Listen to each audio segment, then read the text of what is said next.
Yo, what is up guys, your boy IzuKage here with part 2 of What If Naruto Was Killua's Reincarnation.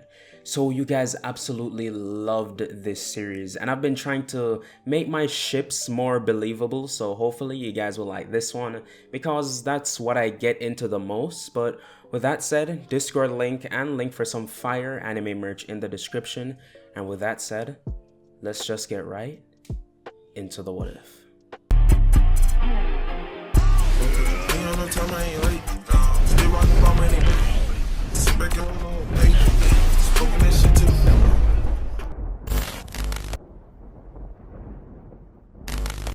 We left off last time with Naruto and Sasuke about to face off in the graduation exams. So they're on the field behind the academy and both their fan clubs are screaming at the top of their lungs, and Iruka said begin. Sasuke wasted no time and threw shuriken at Naruto and weaved hand signs and said Phoenix Flower Jutsu, setting the shuriken on fire, and they were all flying towards Naruto, who was just standing there, and the shuriken flew right through him. Ino, watching from the crowd, looked away, not wanting to see Naruto get hurt, but when she opened her eyes, she was in disbelief. The shuriken were on the ground behind Naruto. And Naruto, he slowly started to fade away, and Sasuke was confused and he started looking around, checking every direction. Then from behind him, Naruto showed up, and Sasuke quickly threw shuriken at him, but they went right through him again. And by now, a crowd of villagers started to gather to watch the Uchiha fight. But this was not helping Sasuke. He was freaked out. Naruto kept popping up in random locations. Then multiple Naruto started to show up and surround Sasuke. And he realized that these were all after images. He was never hitting Naruto. But Sasuke, he weaved hand signs and said, "This'll finally get him. Fire style, flamethrower." And Sasuke started breathing fire, spinning around in a circle, making sure to hit everything. And the villagers started cheering for Sasuke. This jutsu put on a spectacle for all of them. And when the smoke cleared, Sasuke saw nothing, but from above him, he heard someone say, "You never check above, do you?" And Sasuke looked up and saw lightning arcing off of Naruto, and Naruto pointed two fingers at Sasuke and a lightning bolt shot towards him. But Naruto, he intentionally made the lightning bolt a lot weaker than he would be able to, so it wouldn't badly injure Sasuke. And when it hit Sasuke, a bright light came off of him as he was being shocked, and when it dimmed, Sasuke was just on the ground, passed out.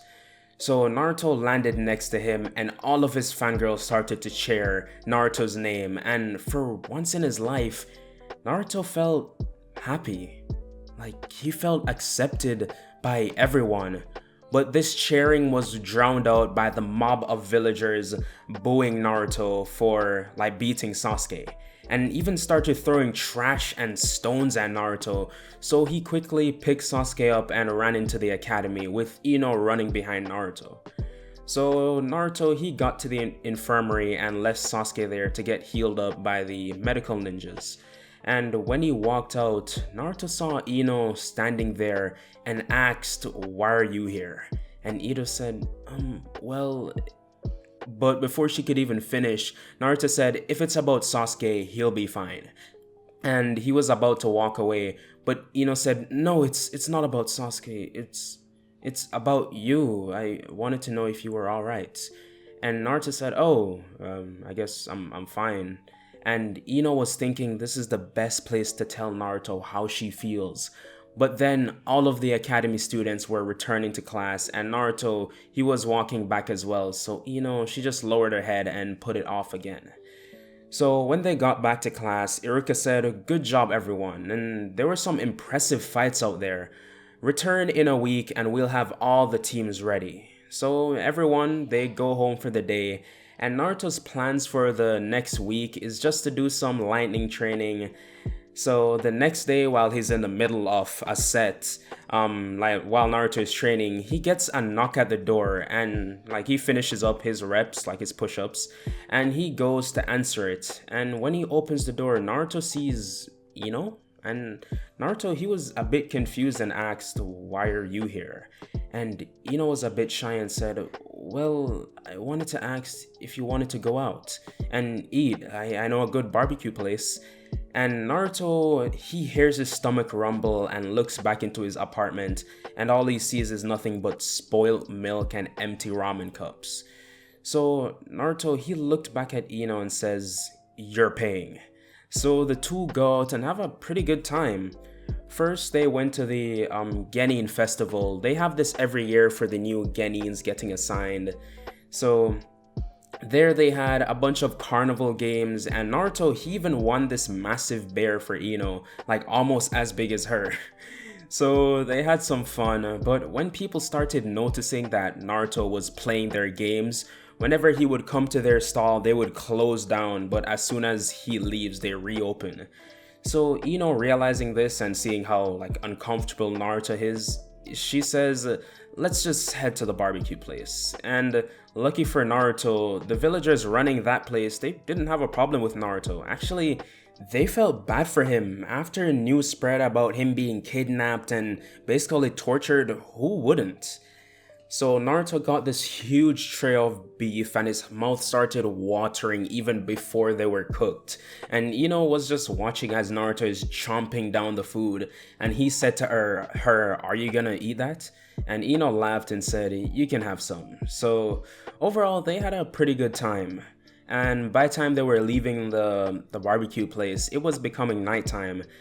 And Naruto said, I should probably be getting home. But before he could even, Ino grabbed his arm and said, nope, one more thing. And Naruto was just being dragged along as Ino went to a more silent part of town. And she started walking alongside Naruto and finally worked up the courage and said, Naruto, I really like you. And I want you to be my boyfriend. Ino closed her eyes waiting for his response, and she waited and waited and waited until she opened her eyes, and Naruto wasn't even there anymore. She looked behind her and Naruto was on the ground like he was searching for something, and Ino just facepalmed and puts it off again. So for the rest of the week, Naruto would find himself hanging out with Ino more and more, and they got pretty close actually. So finally, they would return to the academy to be assigned to their teams. So Iruka, he has the full list from the Hokage himself, and he starts reading them off. First up is Team 8, and that's Kiba, Hinata, and Shino, and their Jonin sensei is Kurenai. Next is Team 10, Choji, Shikamaru, and Sakura. And finally, Team 7, Naruto, Sasuke, and Ino. And hearing these results, Sakura got livid. She was like, how are you on the team with both of them? Like talking about Naruto and Sasuke, and Ino, she was just laughing so much in Sakura's face. And Naruto was just watching this because he barely gets to see this side of Ino. She's more reserved around him, but seeing her laughing, having fun, it's just a good sight to see for Naruto, and he smiles as he's watching Ino. And Ino glances towards Naruto, who's legit just staring at her smiling, and she just gets super nervous and sits back down and starts acting a bit more reserved. So then the Jonin senseis start walking in. Also, wait, I didn't mention the Jonin sensei for Team 10 or Team 7, but you know them. So Asuma and Kurenai, they come in first. Like, they come in within like 2 minutes. They were already at the door ready for their teams. So they go off with them while Team 7 is just in the room waiting for Kakashi to return. And while they're waiting, Naruto and Ino start up a chat, nothing really to mention, just some casual talk. And after about 2 hours, this man Kakashi decides to show up, and when he does, immediately he starts saying, I was lost on the path of life, but none of them was buying it, so Kakashi just said, just meet me on the roof. So they all walk upstairs and get to the roof and see Kakashi already there, chilling. And then they sit down opposite to him, and he starts to say, well, I want you guys to do a bit of an introduction. Say your name, your likes, dislikes, and what are your future goals. So first up is Ino. She says her name is Ino Yamanaka. She likes helping her mom with the flower shop and she dislikes rude customers. And she says, my goal is to become a strong kunoichi and hopefully succeed my father. And Kakashi was nodding along, thinking in his head, those are some pretty solid points. Next is Sasuke, who is still a bit emo, but having Naruto as a friend really toned it down a lot. So he said his name is Naruto and his likes are training and he dislikes being beaten in a fight, and he has a slight glance towards Naruto, who smirks at him. And his goals are to avenge his clan. And next is Naruto, who says his name is Naruto Uzumaki. He likes ramen, training, and talking to Ino. And he dislikes... he doesn't really dislike much thinking about it. Since Naruto has gone through a lot, he's really learned to appreciate the things around him. So he doesn't dislike anything in particular. And finally, his goals are to protect those closest to him. And Kakashi, hearing this, he was actually relieved to hear that none of them really hated each other, so they would probably have some good teamwork. So he says, okay, good. Now with that out of the way, let's hope you don't get dropped from the team, because tomorrow we'll be having the real test. Meet me at the training grounds at 6. And Kakashi poofed into smoke, and Naruto realized that he's been a shadow clone this entire time. So after that, Naruto, he returns home and makes sure to get some good rest for what is potentially going to be a big fight tomorrow. So Naruto, he wakes up the next morning and after getting a quick bite to eat, he heads out for the training grounds. And when he makes it there, Naruto sees both Sasuke and Ino waiting, and he jumps down and he asks them, I'm guessing he's late again. And they nodded and Naruto just sighed and sat at a tree nearby. And Ino sits down to him next to him as well, and they chat a bit, and even Sasuke comes in to talk. So as they were talking, Kakashi finally arrives a good hour later. And as he's about to give his excuse, they're like, just save it, Kakashi-sensei. And he just rubs the back of his head and continues, well, today we'll be doing the bell test. And he holds up 2 bells and says, the first 2 people to grab these bells pass, and the loser gets sent back to the academy. Understood. They all nodded in agreement, then Kakashi said, begin. Ino, Naruto, and Sasuke all rushed into the forest to mask their presence and to come up with a plan. And Ino says, Naruto, can't you just shoot lightning at him or something? And he responds, yeah, I could, but think back to what Kakashi said. And they're thinking back, so this is sort of a flashback. The person who doesn't get the bell will be sent back to the academy.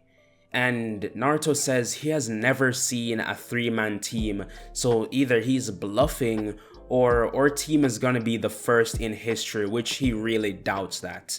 And Sasuke says, I never thought of that, so you think he wants us to work together? And Naruto says, exactly. Now, here's my plan. So we switch perspectives to Kakashi, and he's reaching Ichi Ichi Paradise, the best-selling book in the Leaf Village. Come on, you gotta get yours, bro. I've read it before, it's amazing. But Kakashi notices he can't even sense the team. But as he's thinking this, Naruto jumps out of the bush and shoots a lightning bolt at Kakashi with literally no time to dodge. It hits him square on, but Kakashi poofs into a smoke cloud. And Naruto turns to Ino and says, it's just like you said, it was a shadow clone. So it's Naruto's time to figure out where the real Kakashi is. And he closes his eyes, and a new technique he's learned, he's able to sense lightning, or at least, well, not lightning, but electrical charges around him. And Naruto, he's trying to focus and sense any abnormal cluster of these electrical charges. And that's when Naruto senses something in the tree nearby. And Naruto points to it, and without saying anything, Sasuke jumps out and throws kunais at the tree. With that, Kakashi, he jumps out already with his headband raised, and Naruto said, Ino, you're up. You won't be able to control him for long, but do your best. And Ino said, right. And she puts up a unique hand sign that neither Naruto or Sasuke has ever really seen, and said, mind transfer jutsu. and Ino's body falls over and Naruto catches her. And Kakashi, while he's in mid-air, he reaches down to his waistband and pulls off the bells and throws them at Sasuke. But as he did this, Kakashi regained control and managed to catch one of the bells, but Sasuke got away with the other one. Ino soon waked up and said, "I'm sorry Naruto, his consciousness was too strong." And Naruto patted Ino on the head and said, "Don't worry, with you we wouldn't have gotten that bell." And with that, Ino smiled. So Naruto turned around and his smile that Naruto had, it was completely gone. Naruto was serious. And when he looked at Kakashi, chills went down Kakashi's spine. And he's thinking, this bloodlust coming from a kid? It's unheard of. But lightning started coming off Naruto's leg, and he charged at Kakashi, who was able to dodge using his Sharingan, and Naruto jumped in the air and spin kicked down at Kakashi, but he blocked it with his arms. And he threw Naruto off, and while Naruto was in the air, Kakashi weaved hand signs at ridiculous speeds and said, "Fire style, fireball jutsu," and Naruto had to tank the attack. And he got knocked back. So Naruto, he landed on the ground with his arms burnt and he said to himself, "I need to go faster." And lightning started covering Naruto's body, becoming a pseudo lightning cloak. But this is still slower than the lightning cloak for now. And Naruto, he blitzed Kakashi even faster and kicked him in the chest. And when he kicked him, Naruto shocked Kakashi since Naruto concentrated lightning in that area. And using this split second, Ino performed her mind transfer again, giving Naruto enough time to grab the last bell, securing the win for Team 7. So Kakashi, he regained consciousness soon after and smirked, and he said, "Good work to all three of you, I am really proud." And with that, Naruto, he would go home, but he's followed by Ino since they live in the same general direction. And as Naruto, he's about to leave, he turns to Ino and said, "Good work," and he puts out his hand for a fist bump. And Ino brushes his hand away and gives him a massive hug. And when Ino lets go, she realized what she just did and she turned red in the face, and Naruto looked worried and said, "Are you sick or something? Your face is all red." And Ino backed off and started running away, trying to hide her face, and Naruto, he was just confused. He just shrugged and went back home. So for the following 2 weeks, Team 7 would do multiple D-rank missions, doing a total of 50 of them. The reason they even did this much was mainly because of Naruto. He would always push his team to do more, because even though they were annoyed by it, Naruto knew that they would need to do at least a certain amount of D-rank missions to be able to do higher ranked ones. But after 2 weeks, even Naruto was getting tired of these freaking D-rank missions. There would be zero test of his abilities. Naruto wouldn't know how good he is compared to ninjas outside of the Leaf Village. So finally, Team 7 all came together to ask Kakashi to request a higher ranked mission from Hiruzen. So the next time they went to see Hiruzen to collect another mission, Kakashi asked if they could have a higher ranked one because his team has done 50 of them already, so he thinks they have enough experience to be able to do some higher ranked ones like a C rank mission. And Hiruzen, he's been thinking about it because he's been looking at Team 7's logs and they have done the most missions compared to any of the other teams. So he doesn't really disagree because he sees Team 7's worth. So he's like, okay, alright, I'll do it. And he starts scrolling through the missions that he has, and then he comes across a C rank escort mission, and he's reading the details of it, and he thinks this is perfect for Team 7. So he tells them the mission details. They'll need to escort a bridge builder to the land of waves, and this bridge builder is named Tazuna. And they're hearing this and it doesn't sound too bad, so they accept it. And Hiruzen has Tazuna come in to meet the team that will be escorting him. So when Tazuna comes in, he is wasted. He is completely drunk and he's slurring over his words Like, do these kids really think they can escort someone as important as me? And he's cussing them, doing the most right now. And Hiruzen, he just has his Ambu take him out because he can't even deal with Tazuna right now. So, Team 7, they accept the mission even though Tazuna was a bit iffy, but hey, at least they get to go outside of the village. So after that, the next day rolls around and Team 7 is at the gates waiting for Tazuna, and finally he arrives, and as soon as he gets there, he starts profusely apologizing because he drank way too much and he knew that he did something dumb. So he made sure to tell them like he's sorry, and Team 7, they didn't hold any hard feelings, they accepted.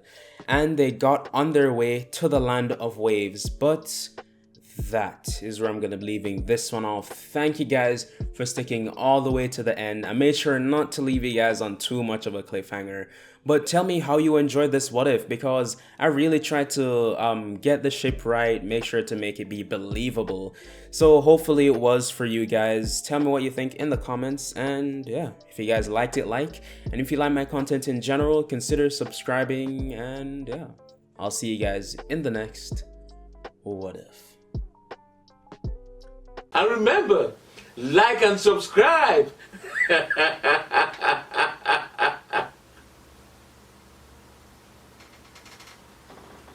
Or else.